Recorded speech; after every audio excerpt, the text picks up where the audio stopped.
Shalom from Israel to all of the Daystar viewers around the world. I'm Moshe Bar Tzvi, the producer and founder of Israel Now News. We at Israel Now News are dedicated to bringing you the full story and the truth about Israel from Israel. It's written in the Holy Bible when David said in Psalm 25:5, "Lead me in your truth and teach me, for you are the God of my salvation. For you I wait all the day long." And God says in Zechariah 8:16, "These are the things that you shall do. Speak out the truth to one another. Judge with truth and judgment to peace in your gates. And always search for the truth, and the truth shall set you free." John 8:31. I hope you enjoyed the program. God bless you from Jerusalem. Shalom, shalom.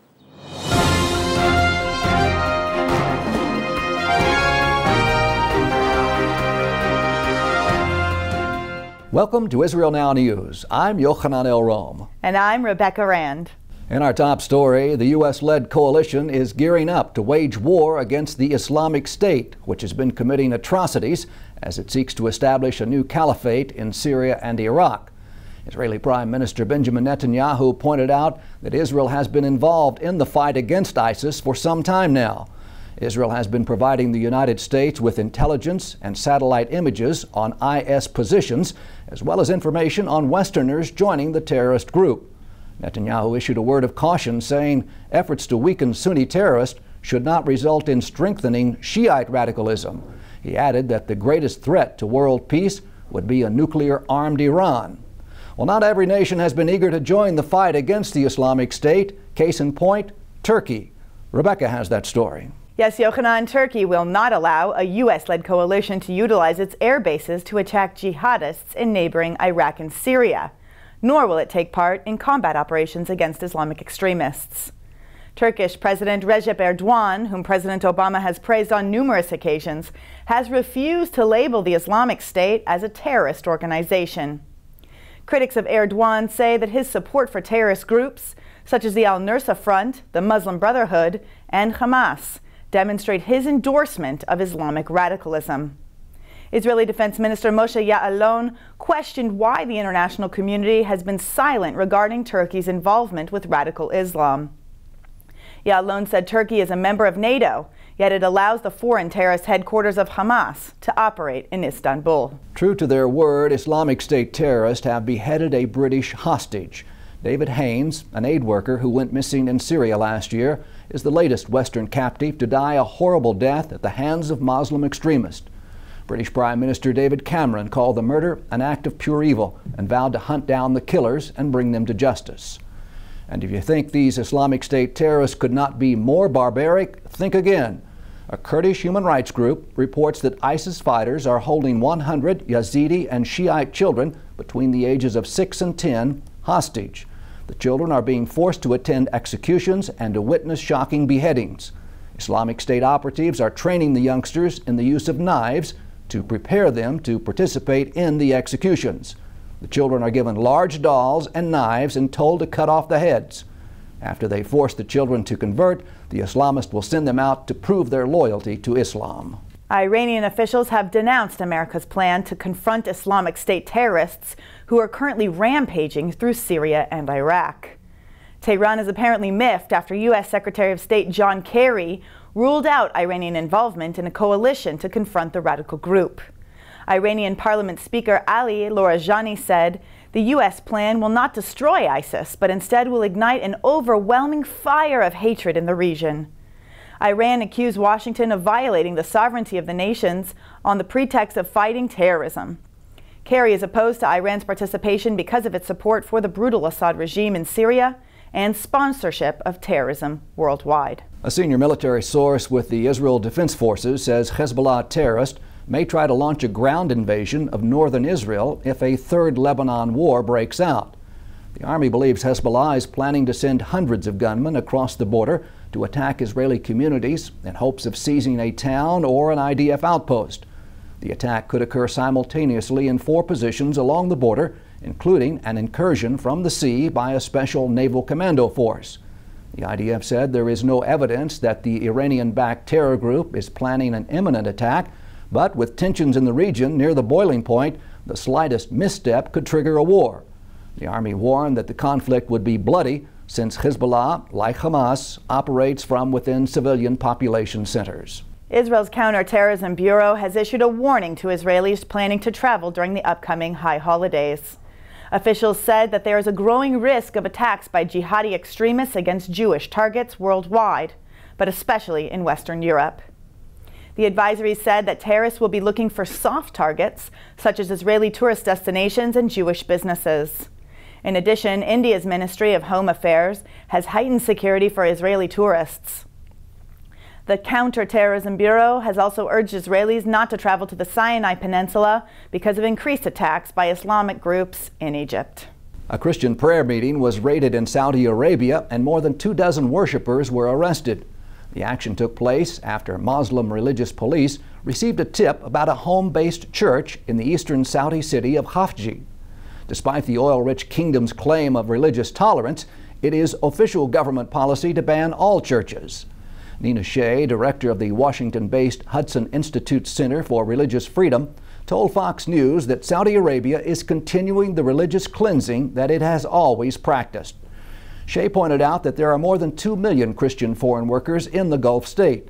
She described the incident as alarming and dangerous in light of what's taking place in Iraq, Syria, Nigeria, and Somalia, where Islamic extremists are persecuting and murdering Christians. Republican Congressman Frank Wolf of Virginia has asked the U.S. State Department to assist the arrested Christians. U.S. Senator Ted Cruz was taken by surprise recently when he addressed the organization called In Defense of Christians. The Texas Republican is an adamant Christian Zionist who staunchly supports the Jewish state of Israel. During his keynote speech in Washington, Cruz declared that Christians have no greater ally than Israel, the only country in the Middle East whose Christian population is growing, not shrinking. Cruz told the audience that ISIS, Al-Qaeda, Hezbollah, Hamas, and state sponsors of terrorism like Syria and Iran are all engaged in a genocidal campaign to destroy religious minorities in the region. His reference to Israel and the Jewish people drew a chorus of boos and catcalls. Cruz responded by telling the crowd that those who hate Israel hate America. Those who hate Jews hate Christians. If you hate the Jewish people, he said, you are not reflecting the teachings of Christ. Cruz said that the same people who persecute and murder Christians are the same people who target Jews for their faith. As the heckling got louder, Senator Cruz, who has been mentioned as a possible 2016 Republican presidential candidate, told the Christian gathering that if you will not stand with Israel and the Jews, then I will not stand with you. He then walked off stage. Israeli police and members of the Shin Bet security service have closed down 2 offices of the Islamic movement operating in the Galilee city of Nazareth after the group was found to have ties with the Hamas terrorist organization. A Shin Bet official said the Islamic movement was founded to ensure a permanent Muslim presence on the Temple Mount in Jerusalem, but in reality it has been deeply involved with Hamas, both in management and on the field level. The organization's activities have led to an escalation of tension and at times violence on the Temple Mount, undermining the security of visitors to the area, which is the holiest site in Judaism. The results are in, and Israel is near the top in a survey which ranked the world's most educated countries. Israel came in 4th with 46.4% of the adult population holding college degrees. Russia finished 1st at 53.5%, followed by Canada with 52.6%.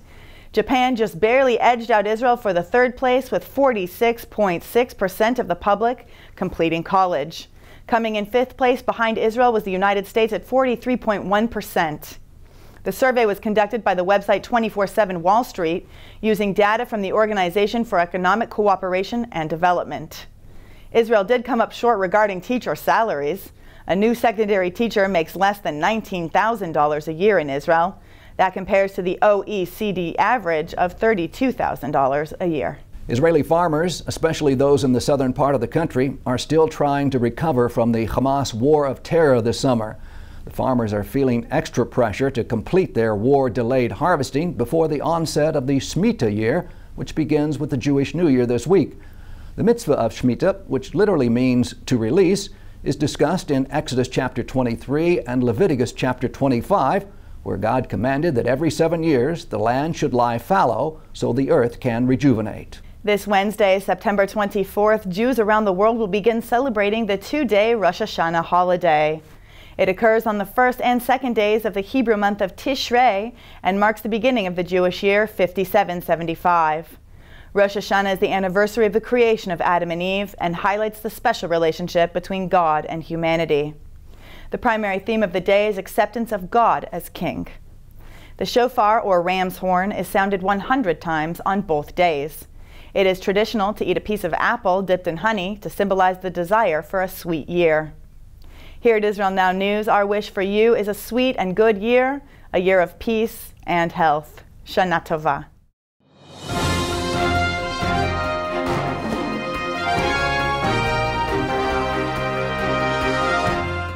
That concludes the news portion of our show. Please stay tuned for Ask the Source with Josh Reinstein.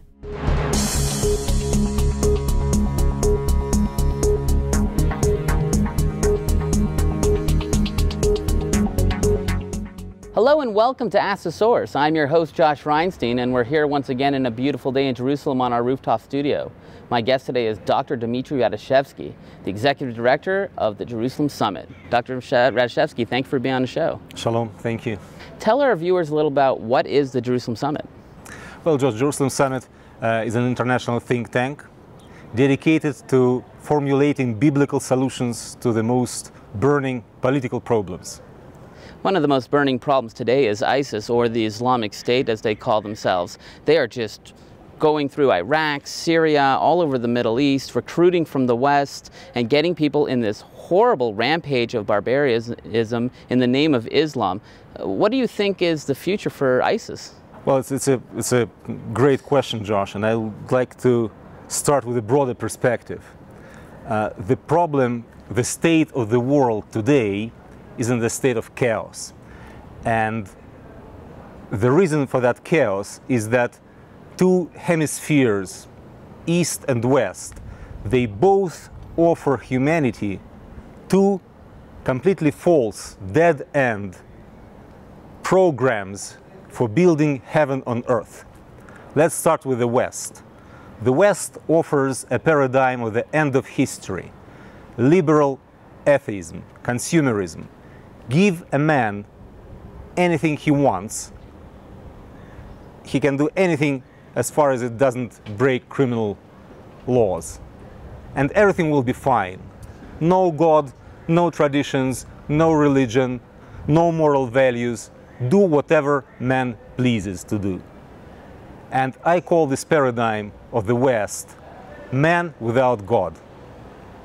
And unfortunately, Western governments in the European Union, and to my great regret, in the United States of America, they aggressively pursue this liberal, atheist, hedonistic agenda. And the East revolted. Islamic world said, no, we are afraid to live in the world led by atheistic United States where there will be no God. And they have offered their satanic alternative. Don't get me wrong, they didn't offer a good alternative. They offered a completely perverted alternative. God without man. In a few words, they said, let's give to Allah what he wants. And what he wants, they derive from the simplistic, barbaric reading of Quran from the 7th century. He wants Sharia law and jihad against infidels. And infidels are all those who do not follow their interpretation of Islam. So there is man without God in the West, clashing with a paradigm of God without man in the East. But we see with ISIS in Iraq, in Lebanon, in Syria, that it's just crazy barbarism in the fact that there's genital mutilation for women, there's slaughter of Christians, there's just complete genocide all the time, yet very little reaction from the West. So if this is a clash of civilizations between the West and the East, why isn't the West reacting? Well, the West hates to stand for moral values. If you do not have any moral values to which you stick, to which you're willing to sacrifice your well-being, your whims, your desires, not to say about your life, if you don't have these moral values, why would you go to war for defending your brethren in Christ if you don't believe in Christ? The West is so hedonistic, it's so centered on self-gratification that it does not want to risk any comfort for going to war for the principles. If the West were Christian, of course they would have been appalled, disgusted by the genocide, as Josh said, which goes on right now as we speak in the Middle East, genocide against Christians. But the West does not consider itself to be Christian. This is the problem. Yet, Dmitry, at the same time, we're seeing, especially in Europe, increasingly condemnation of Israel, the only free democracy in the Middle East. So they're quiet on the ISIS slaughter that we're talking about, yet on Israel issues, when we're defending against, for instance, Hamas, another terrorist organization just like the Islamic State, they're very vocal in condemnation. How do you explain that? Well, I think that in spite of the world being in a state of chaos, everything goes according to the God's plan. And God has created a center to bring together the dismantled world. And this center, which turns chaos into cosmos, is Israel.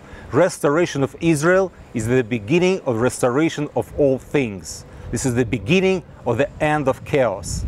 And that's why all chaotic parts of the world, they hate Israel, because this is the middle ground. This is the balancing point. This is the point which proves that they're both wrong. The very existence, the very restoration of Israel proves that Bible is right, that God of the Bible is right. And the restoration of Israel proves that both atheistic West and Islamistic East are wrong. Dmitry, there are literally tens of millions of people watching this show. What message do you have for our viewing audience?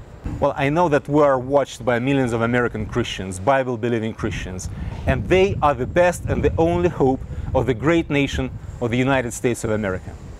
And I pray for you, as a Jew, as an Israeli, save America, save it to God, save it to Jesus, return America to its biblical values, to its biblical roots. That will be the best help to Israel.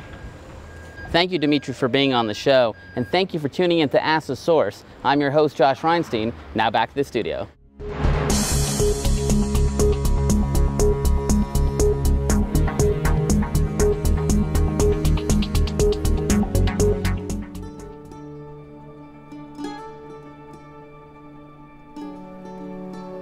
This is Jerusalem, Israel's capital city. It's an ancient and modern treasure that is beyond belief.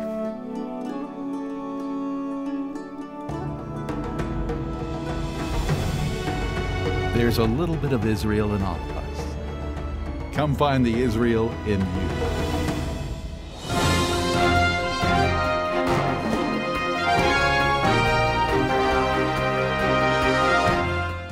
Up next, shining light from Israel.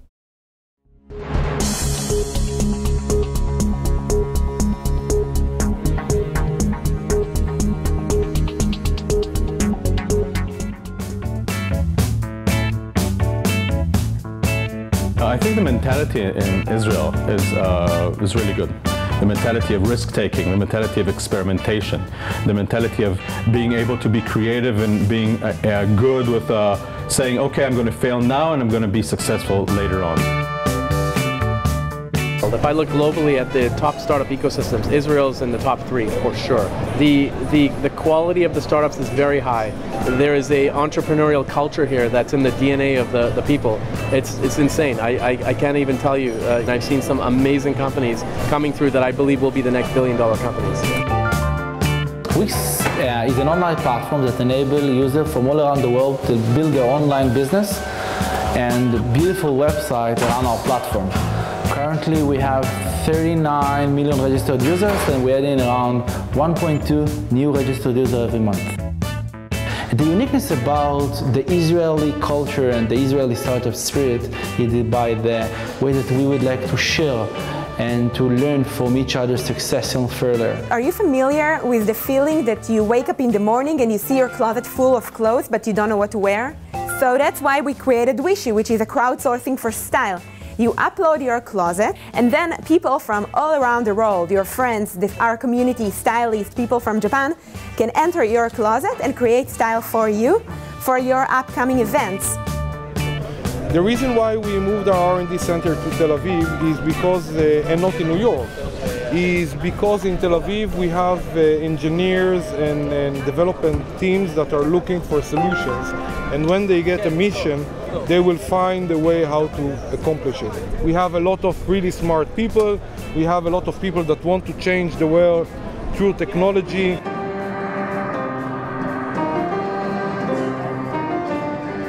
Our mission is to eliminate from this world arguments between parents and kids over practicing a musical instrument. We create a service that makes learning music and music practice into a fun game. We bring the next generation of video games to the living room.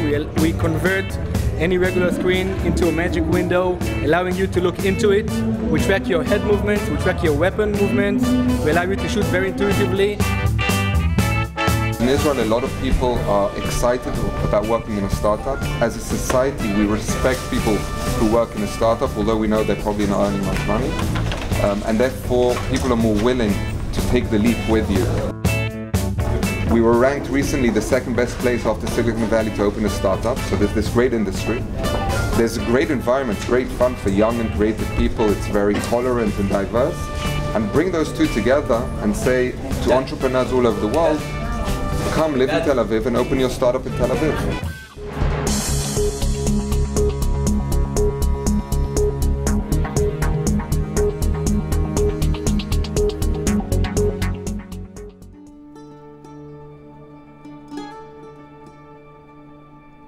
Anywhere else, this would be a vacation by a lake.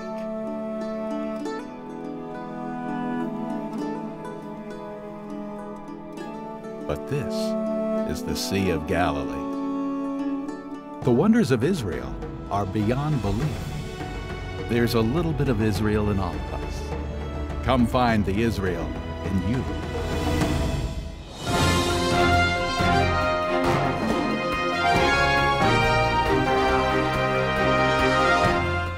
Please stay tuned for the ICEJ report from the International Christian Embassy, Jerusalem.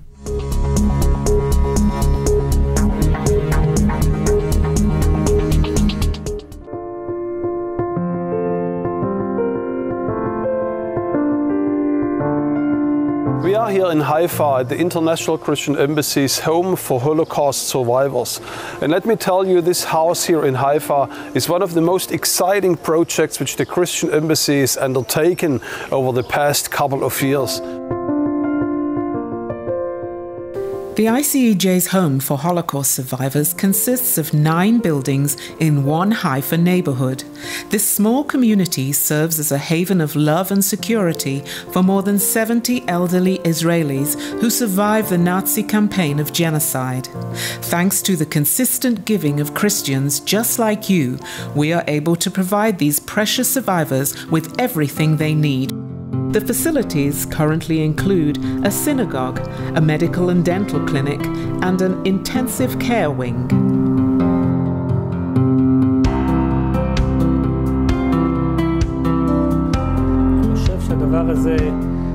During the 65 years of the existence of the State of Israel, this is the best thing that Christians and Jews have done together.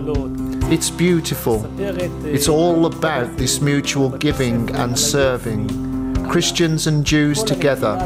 The media loves this. They appreciate the social solidarity that the Christians express towards the Jewish people, and of course towards Holocaust survivors, who right now are in the last decades of their lives. So we need to appreciate them now.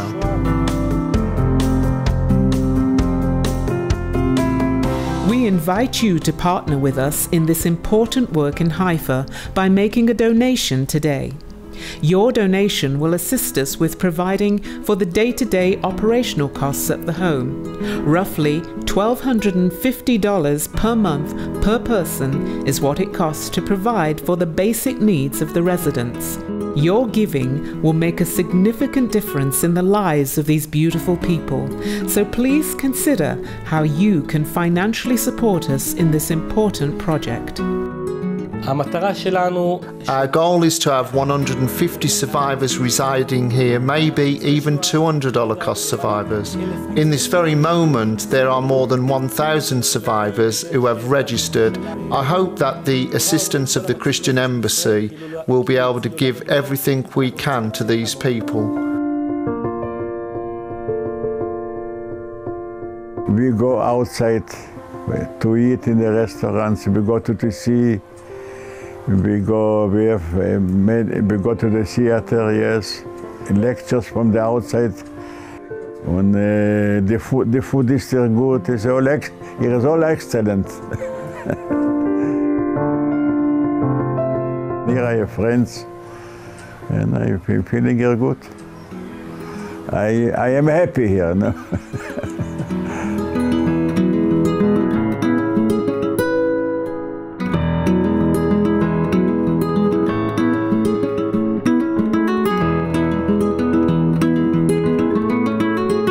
If you have been supporting our project in the past, I want to personally thank you, because through your help we could host more than 70 Holocaust survivors in our home in Haifa, and as you well understand, once the house was completed, we are still challenged with ongoing running cost of this center in Haifa, and I want to encourage you to please consider to help us with the ongoing cost, but also with the cost to expand that center even more. You need to know that this home in Haifa has an incredible impact in Israel and also in the city of Haifa. Countless dignitaries came to visit us in this center. The media were reporting about what Christians are doing to support Holocaust survivors in the land of Israel. So your donation is not just impacting the survivors, but it actually touches the entire nation of Israel.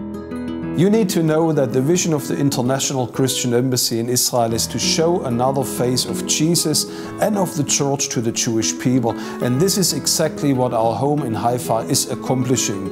And I want to invite you again to partner with us. We are your outstretched arms and your feet here in the land. We are your embassy here in Jerusalem. May the Lord bless you richly out of Zion.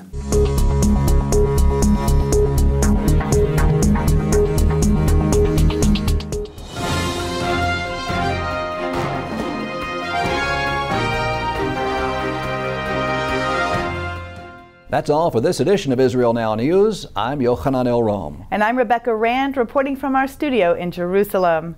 Please join us next week for all your Israel updates.